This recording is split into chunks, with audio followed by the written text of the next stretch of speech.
Paolo Avellino, umano'y nagselos dahil kay Kim Chiu at isang aktor. Alamin ang totoo.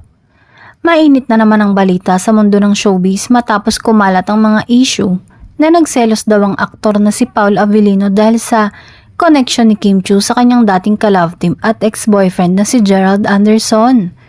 Totoo nga bang may tensyon sa pagitan ng dalawang aktor? Nagsimula ang espekulasyon nang lumabas sa social media mga blind items at post na nagsasabing muling nagkita sina Kim at Gerald sa ilang events. Dahil dito, hindi na iwasan ng netizen na isipin, nagseselos nga ba si Paolo?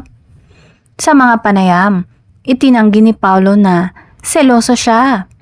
Para sa aktor, mas mahalaga ang tiwala at komunikasyon sa isang relasyon. Hindi ako seloso sa ganong bagay. Kung may concern, mas magandang pag-usapan ng maayos kaysa gumawa ng issue. Ani Paolo sa isang interview. Hindi rin nagpahuli si Kim Chiu.